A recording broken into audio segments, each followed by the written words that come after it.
உங்கள் தலைவரோட பேரை மென்ஷன் பண்ணி பேசுனது தவறு தான். அவர் சார்பாக நான் சாரி கேட்டேன்.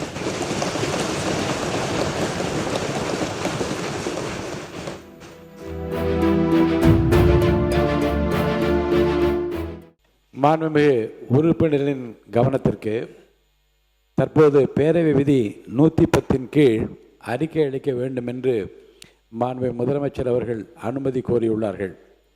மாண்புமிகு முதலமைச்சர் அவர்கள் அறிக்கை அளித்த பின்னர் மானிய கோரிக்கைகள் மீதான விவாதம் தொடரும். பேரவை விதி 110 கீழ் அறிக்கை அளிக்க மாண்புமிகு முதலமைச்சர் அவர்களுக்கு அனுமதி அளிக்கப்படுகிறது. மாண்புமிகு முதலமைச்சர் அவர்கள்.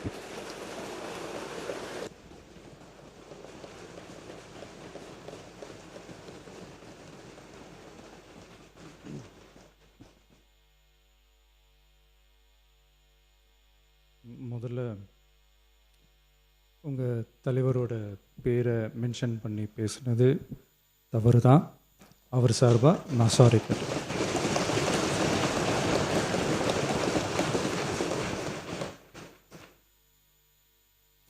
மாண்புமிகு பேரவைத் தலைவர் அவர்களே, தமிழக மக்கள் நம் உயிர் என்றால் தமிழக விவசாயிகள் நம்ம உயிர் நாடி. உலகில் ஜாதி, மதம், இனம், மொழி என அனைத்து வேறுபாடுகளுக்கும் அப்பாற்பட்டு நடைபெறும் தொழில் என்றால் அது விவசாய தொழில் மட்டுமே. உலகின் ஒரு மூலையில் உற்பத்தி செய்யப்படும் விவசாய பொருட்கள் உலகின் மற்றொரு மூலையில் உள்ள மக்களின் உணவு தேவையை பூர்த்தி செய்கிறது.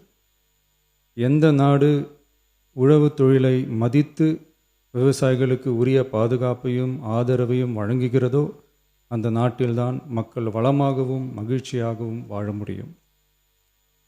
தமிழக வெற்றிக்கழக அரசு பல்வேறு நிதி நெருக்கடிகளின் மத்தியில் ஆட்சி பொறுப்பேற்றாலும் பதவியேற்ற 15 நாட்களுக்குள் விவசாயிகளின் கடன் சுமையை குறைக்க கடந்த 25/5/2026 அன்று குறு சிறு மற்றும் இதர விவசாயிகள் பெற்றிருந்த பயிர்க்கடனில் 50,000 ரூபாய் வரையிலான கடன்களை முழுமையாக தள்ளுபடி செய்ய ஆணை பிறப்பிக்கப்பட்டது.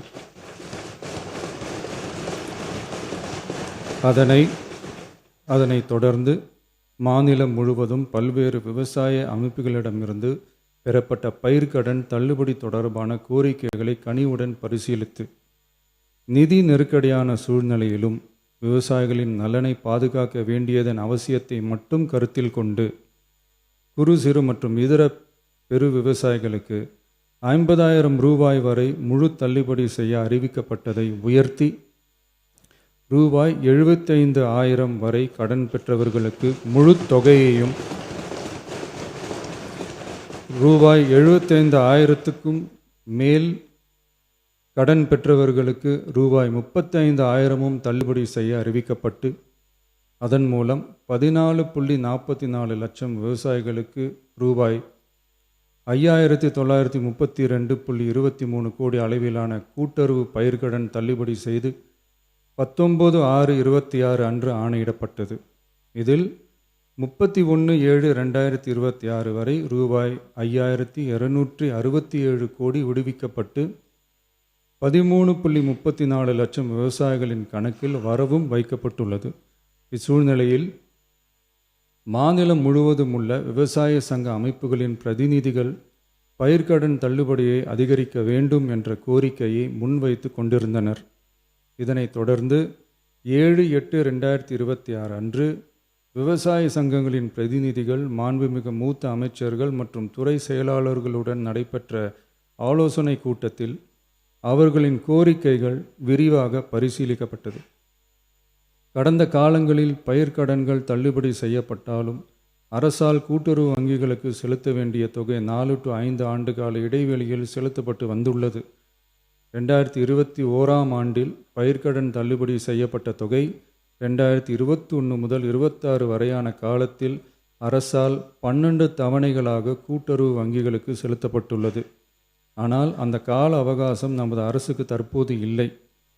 இந்திய ரிசர்வ் வங்கியின் 28/11/2025 தேதியிட்ட கடிதத்தில் அரசு கடன் தள்ளுபடி திட்டங்களுக்கான செயல்பாட்டு நடைமுறைகளின்படி பயிர்க்கடன் தள்ளுபடிக்கான முழு தொகையையும் அரசானது 45 முதல் 60 நாட்களுக்குள் கூட்டுறவு வங்கிகளுக்கு முழுமையாக செலுத்த வேண்டும் என்ற வழிமுறை நடைமுறையில் வந்துள்ளது.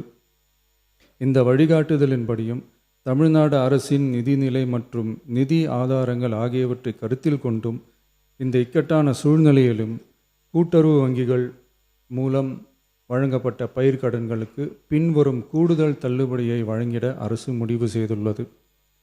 75,000 ரூபாய் வரை பெற்றுள்ள பயிர்க்கடன்கள் 100% முழுமையாகவும், 75,000 ரூபாய் முதல் 1,00,000 ரூபாய் வரை பெற்றுள்ள பயிர்க்கடன்களுக்கு அதிகபட்சமாக 75,000 ரூபாய் வரையும், 1,00,000 ரூபாய்க்கு மேல் பெற்றுள்ள பயிர்க்கடன்களுக்கு அதிகபட்சமாக 35,000 ரூபாய் வரையும் தள்ளுபடி வழங்கப்படும். இதன் மூலம் 75,000 ரூபாய் முதல் 1,00,000 ரூபாய் வரை பயிர்க்கடன் பெற்றுள்ள 2,38,264 விவசாயிகளுக்கு தலா 75,000 ரூபாய் வரை தள்ளுபடி வழங்கப்படும்.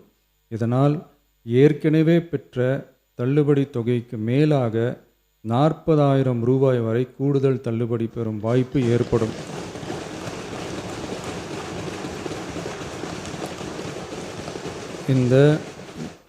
இந்த கூடுதல் பயிர்க்கடன் தள்ளுபடியால் அரசுக்கு சுமார் ரூபாய் 953.06 கோடி கூடுதல் நிதிச்சுமை ஏற்படும். இருந்தாலும் தமிழக விவசாயிகளின் நலனில்தான் நமது நலன் உள்ளது என்று கருதி சுமார் 13.34 லட்சம் விவசாயிகளுக்கு மொத்தமாக 6,220 கோடி ரூபாய் பயிர்க்கடன் தள்ளுபடியை இந்த அரசு வழங்குகிறது. நன்றி.